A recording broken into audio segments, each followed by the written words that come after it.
Okay guys, you are with contents are here, and today we would like to study the question bank class 12th English. Okay, so let's proceed. लिखा है nobody knows, just a minute. Okay, nobody knows my name, यानी ये एक शीर्षक का नाम है। यहाँ पर ये किताब के शीर्षक का नाम है, लिखा है मैंने शीर्षक का क्या नाम, nobody knows my name, यानी कोई मेरा नाम नहीं जानता। पर इसका अर्थ यहाँ पर नहीं करना है, मैंने उस शीर्षक का नाम हो गया। इज़ द टाइटल, ये टाइटल है आप one of James Baldwin celebrated book, यानी सेलिब्रेटेड बुक का मतलब प्रसिद्ध पुस्तक, यानी जेम्स बाल्डविन की प्रसिद्ध पुस्तक है ना के शीर्षक का नाम क्या है, nobody knows my name. आगे लिखा है हु नोज, किसे पता है, the name of the old man, यानी बूढ़े आदमी का नाम जो कि सिटिंग बैठा हुआ है एमिस्ट रूइंस, खंडहरों के एमिडिस्ट या एमिस्ट माने जो खंडहरों के बीच में बैठा हुआ है, उसका नाम, उस बूढ़े आदमी का नाम किसे पता है। जो कि पोंडरिंग, एक्चुअली में दो वर्ड होते हैं, एक होता है थिंक, एक होता है पोंडर। तो किसी चीज़ में गहन जब कोई विचार करता है तो उसे पोंडर कहते हैं, बहुत ज़्यादा इसमें सोचने की आवश्यकता नहीं। तो जो कि कहाँ बैठा है, खंडहरों के बीच में, बिल्कुल बहुत गहन मुद्रा में सोचते हुए। ओवर हिज हबल बबल, वैसे हबल बबल का मतलब होता है हुक्का होता है ना, या हो सकता है हुक्का पीते हुए बैठा हुआ, पर यहाँ पर मतलब अर्थ नहीं कर सकता है कि अपने हबल बबल में के बारे में सोचते हुए एक बूढ़ा आदमी बैठा हुआ है। लिखा आगे वी डू नॉट, हमें नहीं पता है या हम नहीं, इट डज नॉट मैटर, इससे कोई फर्क नहीं पड़ता है कि हमें इसके बारे में पता है कि नहीं, कि उस बूढ़े आदमी का नाम क्या है ना।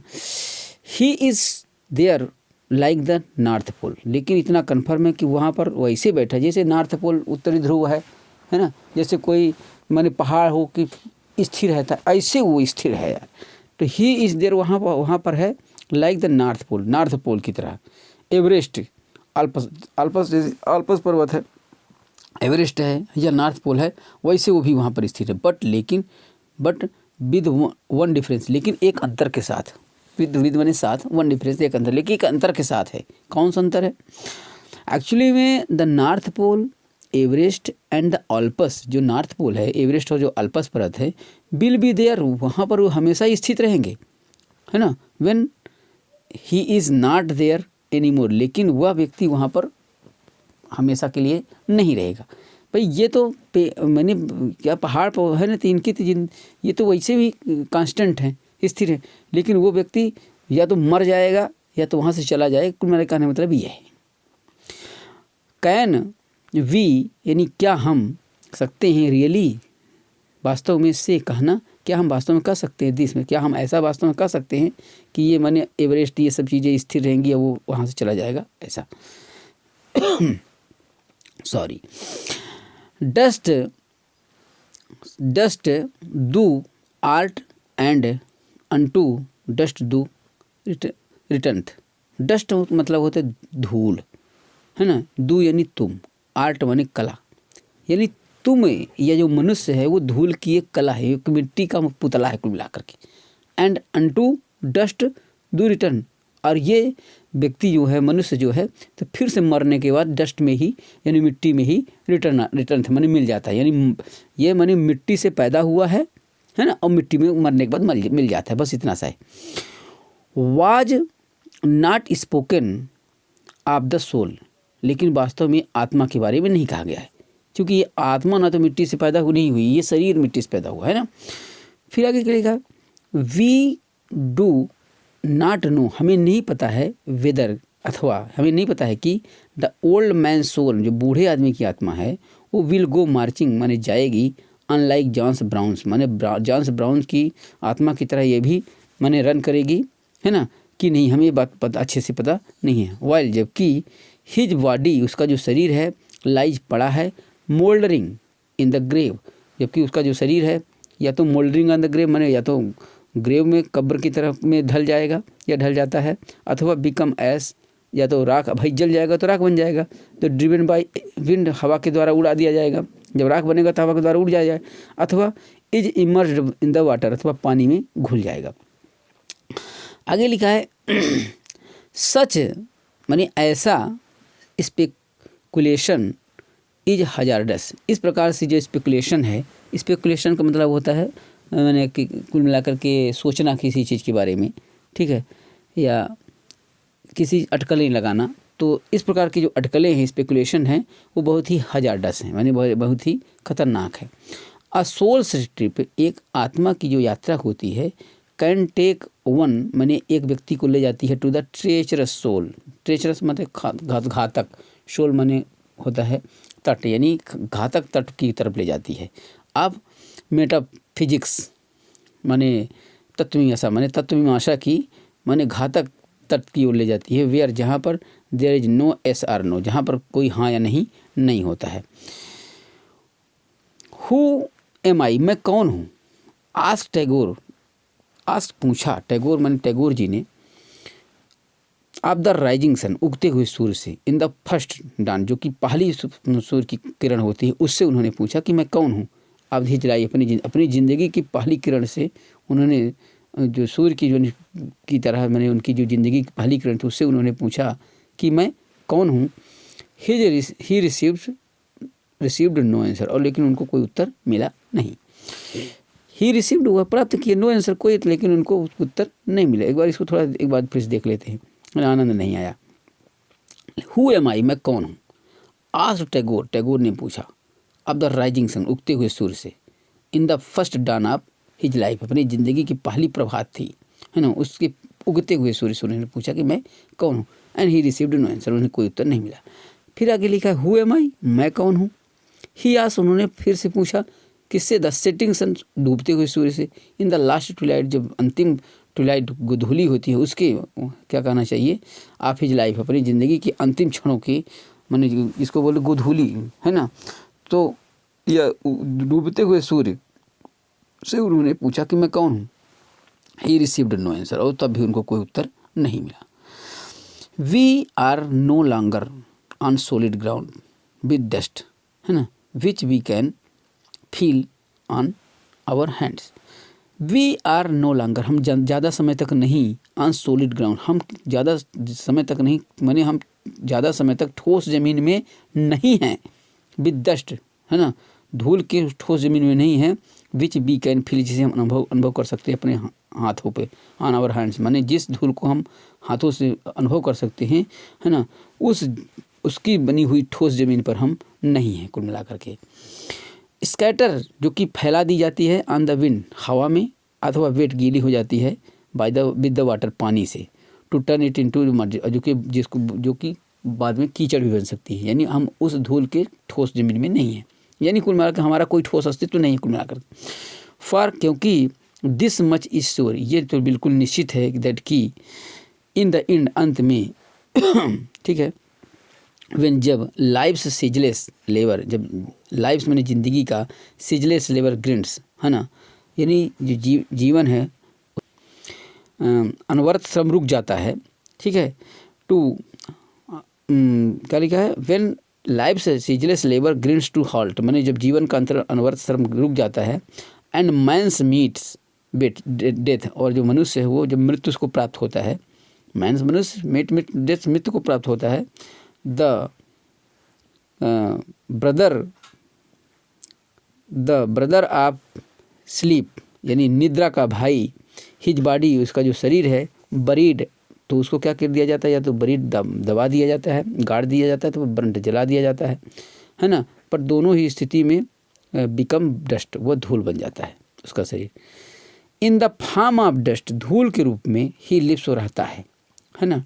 अब जब वो या तो जला दिया जाएगा तब भी राख के बाद में धूल बन जाएगा, है ना, या गाड़ने के बाद भी धूल ही बनता है मिट्टी के रूप में। तो यही लिखा है कि in the form of dust, धूल के रूप में ही लिप्स वो रहता है। Inanimate, at in the contact with the, है ना, इनएनिमेट में निर्जीव के रूप में रहता है। इनएनिमेट यानी निर्जीव, एट फिर भी इन द कॉन्टेक्ट विद माने संपर्क में, इन द एनिमेट एनिमेट माने होता है चेतन, माने निर्जीव होते हुए भी चेतन के संपर्क में रहता है। जैसे कोई धूल है तो धूल है तो हम मान लीजिए धूल निर्जीव है, लेकिन हमारे शरीर में जब छू जाएगी या हमारे गाल में आ जाएगी, हमारे शरीर में आएगी, तो हम तो चेतन हैं, हम तो जिंदा हैं। तो यानी धूल मुर्दा है लेकिन वो जिंदा के संपर्क में होती है। इसका मतलब सिर्फ इतना है कि क्या कहना चाहिए कि इनएनिमेट माने निर्जीव है, एट फिर भी इन द कॉन्टेक्ट विद एनिमेट माने एनिमेट यानी चेतन के कांटेक्ट में है। यानी धूल भाई तो हर कहीं ना कहीं छाई रहती है, शरीर में छू जाती है, जानवरों के शरीर में छू जाती है, तो कुल मिला करके निर्जीव होते हुए चेतन के संपर्क में रहती है। आगे लिखा ही सेटल्स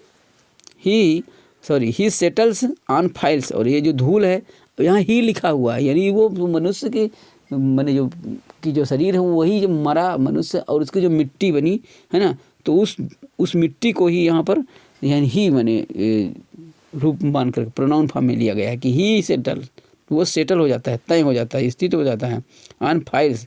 और कहाँ पर वो धूल कहाँ जाती है, वो मृत माने शरीर की जो धूल होती है कहाँ जाती है, ऑन फाइल्स, फाइल में। इन द एंडलेस गवर्नमेंट अलमीरा माने एंडलेस माने अनंत, गवर्नमेंट माने सरकार की, अलमीरा माने अलमारी, सरकार की अनंत अलमारियों में वो क्या जाती है, सेटल हो जाती है। अलमारी में जाते हैं तो जब धूल भरी रहती है ना, जब आदमी झाड़ता है तो धूल गिरती, तो कब ये लेखक मान कर रहा चाहिए कि वही वाली धूल है, मरने के बाद वाली धूल। ऑन मैन्युस्क्रिप्ट और पांडुलिपियों में जो कि रिटन एंड नॉट पब्लिश, लिखी तो गई लेकिन पब्लिश नहीं हुई, प्रकाशित नहीं। ऑन है ना सेल्फ, वो भी अलमारियों में जो माने पांडुलिपियाँ हैं जो लिखी तो गई लेकिन प्रकाशित नहीं, उन अलमारियों में भी धूल पड़ी रहती है ना। ऑन फेस, चेहरों में, एंड हैंड्स, हाथों में, हमारे हाथों में भी धूल लग जाती है, चेहरों में। तो ये इसका जो लेखक है तो मानकर चल रहा है कि वही जो आदमी मरा है, मरने के बाद वही वो जो धूल बनी है तो वही सब ये छाई रहती है। सिर्फ वही नहीं है पर वो भी है ऐसा।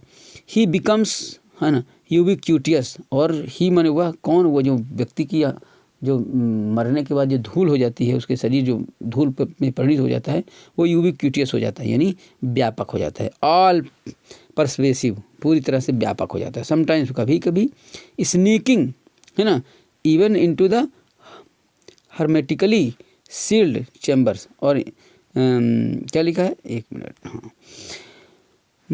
समटाइम्स, कभी कभी, स्नीकिंग का मतलब होता है चुपके से, मैंने कहा सॉरी, मैंने हर्मेटिकली सील्ड, हर्मेटिकली में चुपके से, सील्ड मैंने बंद, चैम्बर्स माने में बंद कमरों में क्या हो जाता है, स्निक्स हो जाता है, प्रवेश कर जाता है, ठीक है, या घुस जाता है।